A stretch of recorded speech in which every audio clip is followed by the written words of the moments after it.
Welcome to At The Podium with Manuel Amezcua. I'm super excited to have my dear friend Herman Moore with us today. As you know, this is a platform to have extremely high energy conversations with CEOs, business owners, and professional athletes doing great things on behalf of great people across the world. And as most of you know, it goes without saying, I'm not going to read a bunch of football statistics for humanity's sake today, but I am going to remind folks that Herman is a serial entrepreneur.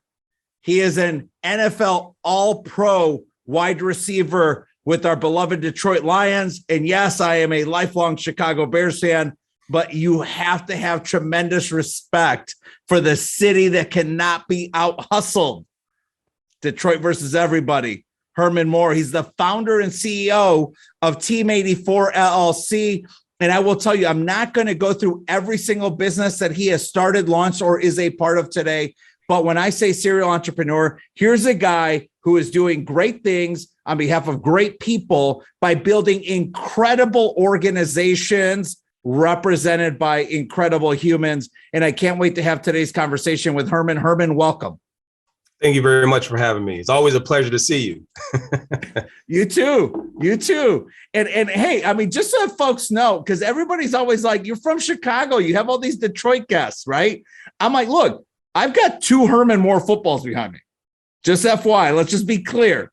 I do have two Herman Moore footballs behind me, and they're next to another guy that I know is a dear friend of his, Calvin Johnson. Congratulations to Megatron. What an incredible story and an incredible moment that I know Herman's going to get to look forward to in the future as well. Herman, we start with every guest having the exact same conversation. What is your favorite color? Blue. Can't you tell? It's got to be blue. Favorite afternoon snack? Pizza. Oh my God. People think of that as a meal. That is a snack. I love it. And folks, as you know, he's like a specimen of health still. And I am not. So I cannot have pizza as an afternoon snack. Good for you, man. And your favorite childhood superhero? Wow. That's childhood superhero. It was going to be tough between the Incredible Hulk and Spider-Man. Those were kind of my, action heroes, comic, heroes or whatever. They took me to a different place. I grew up in an inner city. I grew up in a housing project. So you always look for that escape. And I love the fact that they had these supernatural powers and all this. And Spider-Man was kind of cool because it wasn't all about just strength, even though he had that, but he had to use his wit and he had to plan and he had to do all these other cool things. And Incredible Hulk was just brute strength. It was just, he's just this massive monster that was a juggernaut. So those probably my two, but Spider-Man probably be above Incredible Hulk. I love that you said that. And I love the way you described your perception and interpretation of Spider-Man. It like immediately I was like, oh, of course, because that's who Herman is. Let's take a step back. Talk to me about your childhood. Well, growing up, for those who don't know, I'm not originally from Michigan. I'm from Virginia. I came here in 1991 to Michigan after being drafted by Detroit Lions, but grew up in a small place called Danville, Virginia, which is about 65,000 people during the time when I was there. And it was mainly a textile or an industrial type community. Single parent, grew up in housing projects that I said earlier.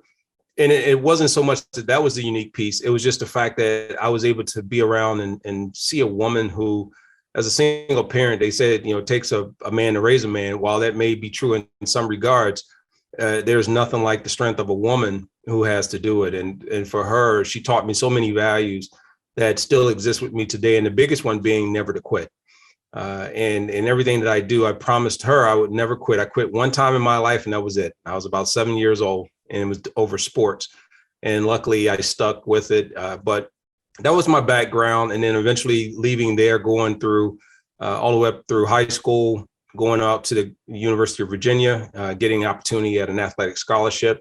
Academically, I wasn't very good. I was right at a C minus tops. because that wasn't a big focus of mine. But then going to the University of Virginia, it really pushed me to realize that there was a greater and a higher calling and endeavor that was there for me. And the opportunity that was given through athletics to then move on to a higher me allowed me to kind of just dial in, and ultimately graduated on time as a junior, and ended up in Detroit. And now I'm putting my University of Virginia good background to use, and making my alma mater very proud of what I've become after sports, which was my platform to launch me to get me here. Yeah, I mean, it's been incredible just in the last 5 years that I've been here in Michigan. It's been incredible to see all of the work that not only that you've done, that your teams have done in this marketplace, but based out of this marketplace, the impact that you've been able to have nationally. Talk to me about where did the vision, I mean, just this massive vision you have, even when we're together, it's like sometimes I'm like, man, I know I'm shorter, but like, I'm really like the short guy in the room right now when I'm around you and we're talking about vision and aspirations and all that you believe is possible. Where was that born? Well, it comes from the fact that I love art, creative. I work with pretty much every medium you could imagine. And I've always looked at ways I was thought of always as being a little different, meaning that I always asked the question, why, and I didn't realize even at an early age why I would challenge pretty much everything that's told to me. We learn a lot of things, but a lot of times we're naturally our followers when we're younger. We're told certain things and we just do it because we trust that what's being told to us is what we're supposed to do. Well, even at that early age, I was disruptive. And I would always say, well, why can't we do it a different way? Is there a better way? And that's kind of carried me all the way through. It sometimes gotten me in trouble. Sometimes it's made me appear to be a little difficult at times to work with. But at the end, what comes out of it is that you make sure you're not leaving not necessarily stones unturned, but you're giving yourself an opportunity to say, have I at least looked at all the possibilities that are afforded to me? And when you look at the businesses, that's exactly what it is. It's taking nothing that is new, but it's saying, how do we transform it? How do we disrupt it? How do we challenge tradition and what we do? So I try and do that from parenting. I have two boys they're grown men now, 27 and 28. My wife and I, we would battle about how we should raise them every once in a while, but in a very creative way. Anyone who's married is argumentation and debating at the highest level. But what I do, Manny, is it's just like this. It's like, why not? Right? We're given that opportunity to look beyond just what is told to us. I think it's the laziness sometimes that allow us to say, let's just follow status quo. Let's just do what has already been laid as a path, versus saying, how do we start to find our way, and how do we find that new next thing? So that's what drives me every day, and that's why I do a lot of the things I do. I do not want to get into the topic of, vaccine or no vaccine, shot or no shot, is it a vaccine? Is it not? Right. However, what you made me think of is some of the tragedy that we're living in today, where I think humanity has lost its way in being willing to embrace thoughtful discussion between people who presumably might care about each other, care about the schools, care about their kids, care about their community, simply because of someone said, I'm going to trust and I'm just going to do what I was told. Mm-hmm. Without getting into that discussion, I mean, you did one of the most incredible things during a very difficult time when you decided to kind of step up and say, hey, look, I'm going to do something with the blessings of businesses and resources and relationships I have to do something about COVID and provide options for people, provide a platform for people to decide what's best for them and get the type of treatment that they think could be helpful. Where does that, like, even like the desire, the courage, the willingness, the servant leadership, Where does that all come from for you to have made that decision and stepped up in a big way? Because for weeks you were all over the news about being another one of the community's champions at a very difficult time. And obviously, as your friend, I was just proud to see you doing that. Well, I really appreciate that. It came from the fact that as a business, we saw that we had resources, and it's no different than if you think of philanthropy and you think of charitable organizations. They're always trying to find what people need, and they transition. Sometimes they have an element of what they do, and it says, okay, we go after and we work with adolescents, or we work with homeless, or we work with those that have medical needs, or those that are disadvantaged, or there's a lack of social equity. But for us as a company, anyone who knows me and anyone goes to our website at Team 84, the first thing you'll see, it says giving back. And that means that we're a company that we transition, we can pivot, and we're flexible without losing who we are and the core of what we do. We're able to pivot into spaces where we can continue to be relevant and provide a service and help. And at that time, we have a business that was print and promotions. We had businesses where we were doing transactions and procurement and fulfillment across seas in 4 different countries, throughout various parts of our country here domestically. And we had access and relationships with all of the warehouses abroad that were now transitioning into COVID response unit places. They were making all types of PPE. They were making all types of things that were needed for humanity to try and combat the COVID-19. And what we did as a business is we pivoted our company and we started to basically take those resources and divert those to places we knew needed it. And that was healthcare systems, that was our state, that was our education systems, that was to local families and organizations. And for that, the blessings came back to us as a business by just naturally doing what we do. And that is just being a service to our community. And a lot of people will talk about that and say that, but anyone who knows me, that's our fabric. And if that can't be part of the foundation or the brick that we put first, then that's just not a business that I do. Even through my partnerships, even getting to know you and understanding all the goodwill and all the things that you do in the communities that you support, not just here, but also back in Chicago, meant a lot to me. And that's why our relationship has bonded as well as it has, because of just the integrity of who you are as a person and who we like to be aligned with as a business. And I really appreciate you saying that. You know, I had a guest on recently, a friend of mine out west, and she mentioned to me, she said, you know, the concept of being a fountain versus a drain. And, you know, I when you said that, it just brought that thought to mind of how much that is a reflection of who Team 84 is.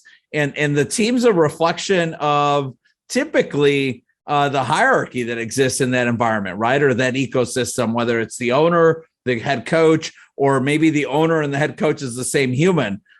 I often, when I think about you, I not only think about you as a serial entrepreneur that's building these incredible companies, whether it's in manufacturing or technology or media, but I think of you as a builder of humans and builder of teams. Talk to me about when you realized, you know, there's just so many people out there who are all about just building themselves. And then there's people who say, I'm going to build everything around me. And right. Talk to me about when you realized in your life that you're like, look, I'm a team, you know, one team first guy, and it's always team above self. And I'm obsessed and unflinchingly committed to building incredible teams. When did that happen for you? It started to really take hold, I would say, post-career in the NFL. I've been a part of sports since the age of 6, and I've had to always rely on someone else to be able to get something done. And it's always been true that you're going to have different people who have different strengths, and you're going to have certain ones that, you know, they're going to have what are perceived as weaknesses, but they're not. It's just about how you then direct them and how you use them, and not put them in a position where they're using their weaknesses more than they are using their strengths. We all have strengths. And it's when you're leading from the top, you have to be able to evaluate who you have, and you got to be able to evaluate what you need, and you got to have vision and direction of how do you put people in a position to always be at their optimal level. I've gone through several businesses, and I've worked with teams as small as 2, myself and another, to as many as 500 plus when I used to own 30 plus franchise units. And what I've seen that was the thing that was the similarity in all those was communication. It was, you got to have business acumen. That's one thing. I mean, if you're going to be in business, you got to have business. If you're going to lead a team, you got to have leadership qualities and executive qualities and all that. Everyone's not cut for that. It doesn't mean that they don't have the quality. It just means that they're not quite ready, or they're not just having the passion and the drive that goes with that. And what I've learned is that you can't get a whole lot done in scale without team and without partners and your team. We have our internal team, which are my team members here. A lot of people call them staff. Some people call them employees. I call them my teammates. But we then have to have our external team, which is our partnerships, is relationships like we have with you. And we still have to have strength there, where we go in and we say, okay, we're not going to take a step back, and we're going to carry that same thing. So that's what's driven me. And I've learned by listening. I've learned by doing more of listening than talking. And then from there, listening to my team and listening to my staff and listening to my employees and people like that, whatever you call them, but you got to be receptive to that and understand you can have your thoughts and your ideas, but you don't discount others. You include them, not exclude them. And you bring value, and you make them understand that they have just as much value as you have, even as a CEO, even as a president or C-suite or executive. You can't get it done without them, and they can't get it done without you, especially when it's a company. Yeah. So when you speak on that, that always super resonates for me because of, how unflinchingly committed I am to team. And, to me, I always, suggest to people the title we're given is because of tradition or, the industry that we're in. And this is the way they've done things in the past. But at the end of the day, the sort of visionary or head of an organization is really the steward and the team captain. And right. I think of like some of the greatest, Chicago Blackhawks teams that played in the NHL, and you thought about some of the great captains they've had throughout the history of that team and that franchise. And I just was always so impressed that I felt like the Charlie Hustle Award seemed to always go to the team captain. Like that guy seemed to just consistently, night in, night out, put out the most assertive, aggressive, confident effort on the ice. And that's when I realized, like, wow, that's what a team captain should look like, whether they were the ones scoring all the goals or not, right? They were the ones like leaving it all on the field of battle for the benefit and the advocacy of the organization, the vision and the value proposition of what they represent. And that's where I get super excited thinking about all of the incredible organizations that you're building. When you talked about Team of Two, I thought about Breaking Bread with Herman Moore and Lomas Brown. I mean, we cannot wait to see that come to life. But tell me, besides that, what other project or organization or initiative are you really obsessed about right now, making an impact behind? Well, we've broken our company into kind of certain components. So a lot of people will look at their business and say, okay, we have a service or we have a commodity or whatever it is that they're giving. For us, I want to make sure that we had something that touched people, and it allowed us to have an impact in that part of it. And that was our staffing arm. But I didn't want to just become a staffing business and a recruiting business. We're a staffing solution. And what that means is that we go in and we try and solve your problem, not just hand you people. And we try and help work with you to problem solve so the attrition and those things don't happen. Second one was marketing and advertising. So that's the creative and the branding. I come from a world where it makes or break you. It's taken so long for me to break out of the light of being a professional football player, a former professional football player, to transition into being a business person. So I've had to kind of shed that. That's the comfort zone. That's the easy one. Everyone knows you play football and you can catch passes and you're all pro. But what have you done in business and what can you do? So I've spent time putting that together so that I could then get people to understand that I take this very serious in everything that I do with my business. The other part to this is philanthropy and making sure that we continue to serve our community as a business. So with Tackle Life Foundation, it's going out and figuring out how do we touch everyone from adolescents to adults, and how do we become those that provide resources? As you said before, how do we pour in, not drain? Basically our community. And then the final one is technology. If you're not doing technology in some capacity, especially if you're an emerging business or you're a growing business and you're looking to advance and scale, you have to be able to streamline and do lean management. You have to be able to have a part of your business that will allow you to have greater communication and also be relevant in other circles other than just your own bubble. And we've been able to kind of drive and conquer that piece. So that's kind of what our anatomy is as a business and what we provide as services. So I want to go back to where we started, because so much of what Team 84 represents today and the Moore family represents today has to do with servant leadership, giving back, being that fountain versus that drain.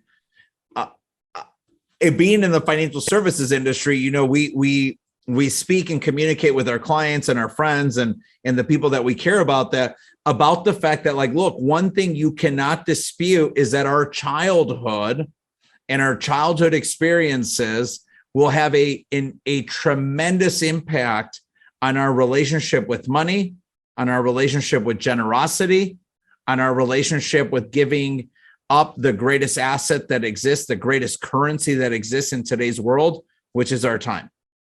It's the one thing that cannot be replicated.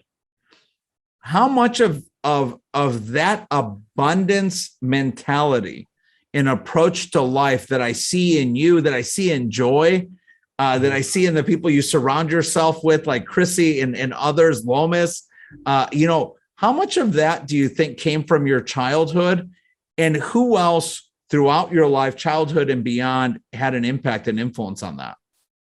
Well, it definitely stems from my childhood.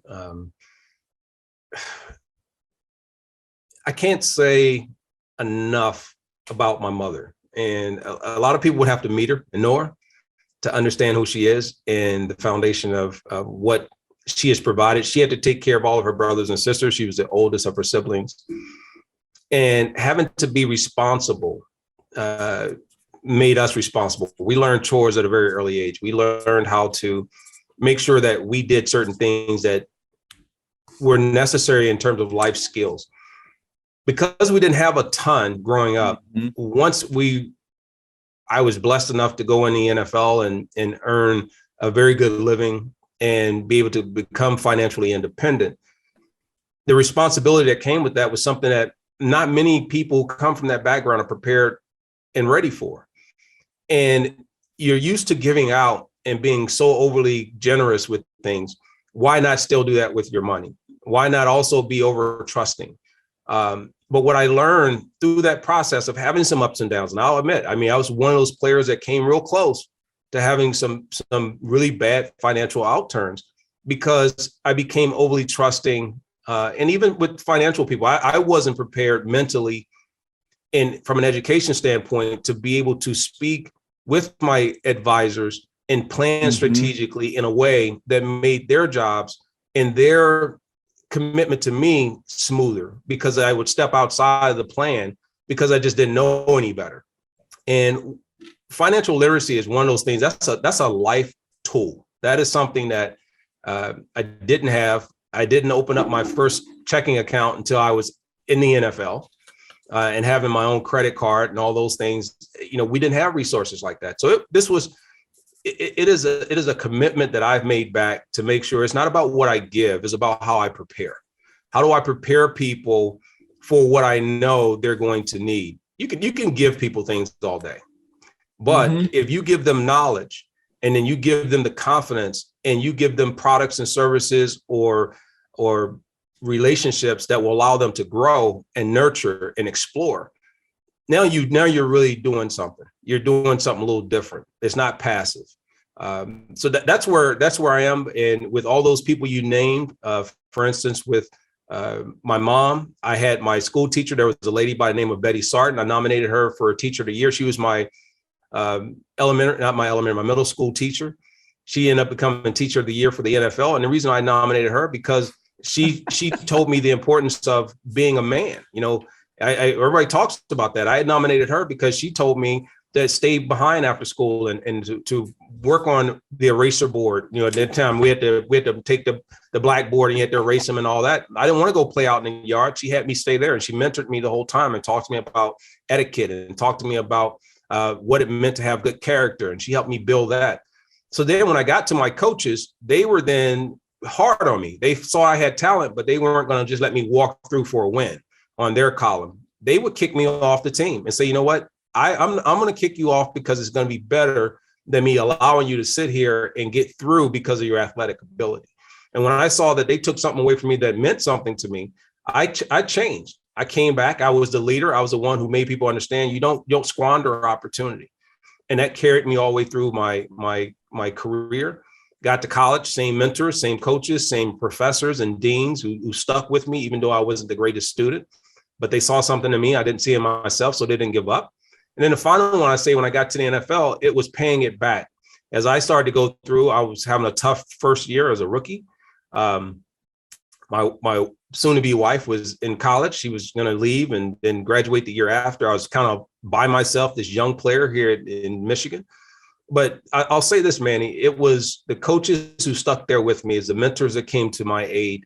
And instead of the Lions getting rid of me, they gave me the tools to get better. And then after that, I gave those tools back to those other young players who came in to say, here's how you can come up. Here's the all-pro guy that's taking some of their reps and showing them how to run some of the routes, or helping take that time to help them get better, because that's what I needed.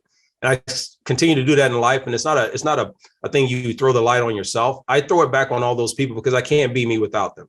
And it's all about that. And if you're talking to someone like you, I know I'm in the right space, because you don't attract CEOs of wealth management companies or large financial institutions and people that will give you that type of energy and effort and time, unless you're a person of good character. Because I know you don't have bad character. And I know a lot of people I'm around, and these top professionals, even all the way down to those that are at the stadiums cleaning the floors, they respect me. And that means a lot to me, even though they may not know me. So it's someone's done something right. I credit all those along the way. You talked about Chrissy, Joy, Kim here at my office, strong women. I talk about my fans, my friends, you just can't do it by yourself. And I guess that's the nutshell of it. And, I talk about my wife. I always give her a lot of credit because she stuck with me. She's helped raise two beautiful kids. And without her, we all know you got to have someone else that's going to help you chase your vision and trace your dreams. And so I'd be doing her a disservice if I didn't mention her as well. Yeah. That list goes on and on and on and on and on. Oh, man. If anyone's always say, hey, I did it because of me, you might want to just turn off your ear set and whatever and just move on, because it's you're not going to get far. Yeah. I mean, I don't know. I mean, those 5 minutes and you're dropping fire the whole time. But I mean, those 5 minutes, I just think of, the phrase of standing on the shoulders of giants, right? And every giant is different. And there's a reason that our mothers, our elementary school teachers, our coaches, our spouses, have such a meaningful and significant impact on our lives. At the end of the day, though, we wake up to ourselves every morning. Samantha will often say, hey, I gave you the recipe to success on that thing 100 times already. You're still not doing it. Right. So we're waking up to ourselves every morning. And so let's acknowledge, because I can't believe that you were always this amazing superstar, with the exception of your acknowledgement of your C grades, which I graduated from college with a 2.89. But with the exception of that acknowledgement, tell me about another time in recent times, as you were building these organizations, where you dealt with a moment of adversity, and the moment of adversity was actually on you. It was on you. You had to own that. And how did you respond? Who was around you? And how did you handle the situation? Well, I appreciate that. Good. The great question, and I'll try and condense it as best I can because Sure. it was an emotional time. I started out with myself and Joy and a handful of others, and we were mainly on the marketing and communication side of things and branding. So we were a small firm. This was a little over 18 months ago. And then we hit COVID and everything started to go. And I was really building on something at that point. And we were in the process of some acquisitions. We were in the process of bringing on new team members. And then ultimately, I ended up acquiring a new company and we started a staffing firm. And at that time, I had 15 people. And when I looked at those 15 people, they all had transitioned over to me. And now we're hitting a spot where, how do I keep them? You know, everything's shutting down. This is their livelihood. I took it personal.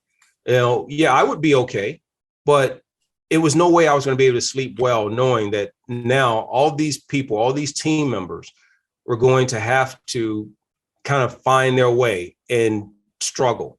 You know, you can't save everyone, but these are my immediate people. These are the ones that have come in and tried to support me and support my endeavors. And how, as a person of character, and you can't save everyone. How do you turn your back to that and go home and sleep well at night? So I looked at all the resources that were out there, everything from the loans that were available to how could I take and use my personal finances? How could I then also try and establish or find a place for them to continue to set up shop and be able to put this together? And it was myself, Kim Knight, who is our president of staffing and our chief of staff for Team 84, and a handful of others that came in and started to put it together piece by piece, day by day, minute by minute. And we didn't flinch. We had nothing but confidence in one another. I know who they are. They know who I am. And we're not quitters. We're innovators. We are problem solvers. And because we leaned on that, we came through it. And to come out of it as strong as we did as a company and with even greater innovation and being in a position to where they have greater stability from a job standpoint, as well as a financial standpoint, speaks volumes to, again, the trust of confidence, but also looking at yourself and saying, who are you? Who are you? You know, we don't know that really until we're challenged, until we have to come face to face with fight, flight, sink or swim. You know, you put up or you shut up, and you find out very quickly who you are. You find out very quickly what kind of people you have around you, and those are some of the challenges we were like everyone else, where we were going to be a business of very few or none if we didn't do something. And it wasn't waiting for it as much as we took the initiative to say, we're going to go and try and determine what we can collectively, the future of this company. What do you think when you, and I appreciate you sharing that, because well, look, I appreciate you sharing that, because that's exactly what I expect from someone like you. I expect in a tremendous level of character and authenticity. And I would anticipate that in most moments, because perfection is not a real thing, but in most moments, you are putting team above everything else.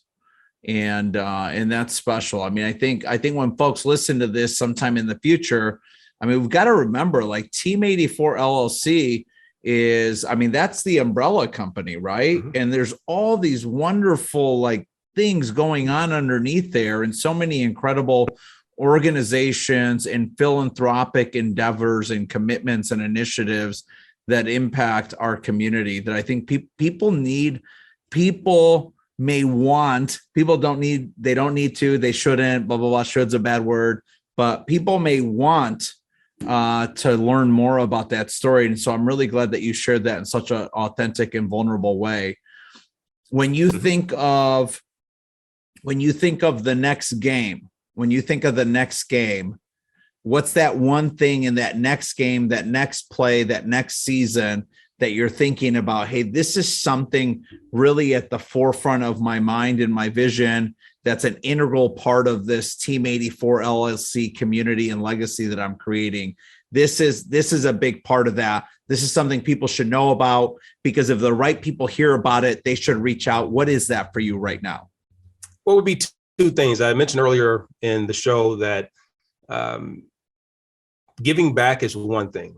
And I use that as a cornerstone and as really the premise of how we grow our businesses by serving others. And I would say if I needed people to support the initiatives that we come up with. Everything that we do for others. And then the business along the way happens. It happens in a natural sense. We are looking at, when I look at what our next play is going to be and what our next season is going to look like, it is creating entrepreneurs. It is creating people who have the ability to have sustainability and financial freedom, because we partner with them. Not that we give them an opportunity, but we partner with them to see the opportunity from its inception to the culmination.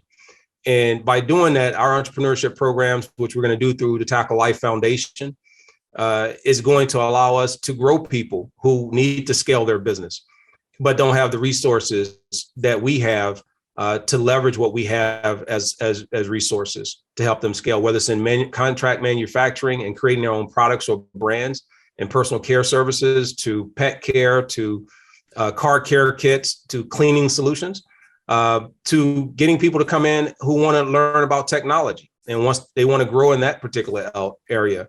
And learning about how to create a SaaS platform or deal with creating e-commerce as a business and understanding how you scale those things. So we're looking to become that company, and then along the way solve the problems for our partners. We really want to be that arm, and that's it. I mean, if we can serve our communities and serve our clients the same way with the same vigor and the same mentality, it's fun. We smile all day. You know, like I tell people, we talk about songs, hey, no frowns around here, there's smiles all day, because we love what we do. And I love turning off the lights here. A lot of people say you might be micromanaging when you turn off lights at your own place. No, you have to pry me away, because this is living. I love it. It's not the pressure. It's not the stress. It's the love. It's the care. It's what you build, and you see the smile and the joy that it brings to other people. And it grabs me and it perks me up. And that's why we do what we do. And I sleep well. I love it. That's it. And you what? I love it. And you sleep well, right? I sleep very well. Man, is that not it? I mean, that is it. I mean, you talk about it. I mean, that's it. Yep. You get to sleep well. You love what you're doing. You're auditing your circles. You're surrounded by people that are, one team first, and inspire you to do more and do better, because you have more potential in you. You got more gas in the tank. Okay. So not my favorite album, but top 5 greatest albums of all time is still Cypress Hill, Skull and Bones, 2000, dropped. Favorite track on that, Rock Superstar. I'm coming out of college, one of the most mediocre Division III athletes. And I think I'm moving to Dallas, Texas to join this billionaire to, build this incredible .com company. Back then, they called it .com companies when Herman and I were growing up.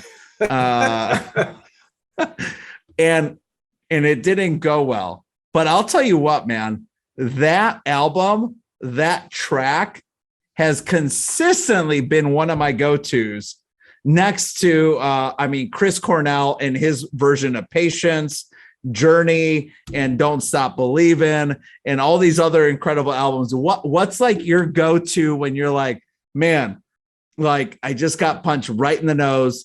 Like I may have just gotten a concussion, but I am still going to keep playing football. I'm still going to be playing the game that I'm playing right now. What's one of your favorite groups, albums, or tracks that you just go to? Goodness, I can't believe you put me on a spot like that. I would be doing a real disservice if I try and bring up one. I mean, give me a few. I mean, how about if I do this? How about if I give you artists? Love it. Because that way it keeps it fair, and I think people will understand where I come from. Because I know you had a mixtape, right? You're so thoughtful. I mean, you are always so thoughtful. The kids may not recognize that too. I know you had a mixtape. You had where you had to put the little cassette inside the thing. Where right now they just got everything's Bluetooth. Drop, everything's click, just click. They're all online. But so Big Daddy Kane, because he was just a smooth rapper. That was one. You can't even start to say anything if you didn't have a little Run DMC. Oh gosh, no doubt. Dougie Fresh, because he was just, and that's telling you my era, and that's telling you back then type people I listened to. And then the other one was Heavy D. All right, we just lost all our 20-something listeners. But then I'm gonna bump it up to you got Tupac. And then I started to get another guy out of Chicago, Twista. That used to be my guy. He just the way he would rap, and then Jay-Z. All right. Then now a lot of people are gonna be a little controversial. Then I went to Ja Rule, and I went to Chris Brown, and then I went to Lil Wayne. All right. And now I'm back to like Bruno Mars. I'm Anthony Hamilton. Sade. So I've gone through the curve, right? And so I've gone up and down, and I'm here. So I'm, her and all these. So I got groups I listen to, right? Oh so, man, I'm all, but you can never go wrong with Motown or old school, because that was my mom and my grandmother. That's all I ever grew up on. So I didn't want to throw Marvin Gaye and Al Green and Otis Redding and any of those out right here, and Gladys Knight and all those. Kids wouldn't understand, That's how you grow the population of our country. Barry White and Teddy Pendergrass and all those guys. You don't want to start doing that. That's how we got to get here, 100%. So 100%. So look, I love that, man. I always love being together with you. Herman Moore, serial entrepreneur, literally one of Detroit, Michigan's, the Great Lakes region, Midwest, the country's most influential and aspiring entrepreneurs, not just a builder of companies, but a builder of teams and a builder of people, a mentor. My dear friend Lauren Johnson's award. You are a fountain, my friend, not a drain. I'm super thankful. And look, that Hall of Fame, UVA, NFL, it's in your life's path. And I can't wait to be somewhere near you when those moments happen. Mad respect and love to you, to your family, and to everything you touch. I am one of your biggest fans, and I'm so thankful that we were together today. Pleasure. Thank you very much for having me. Thank you.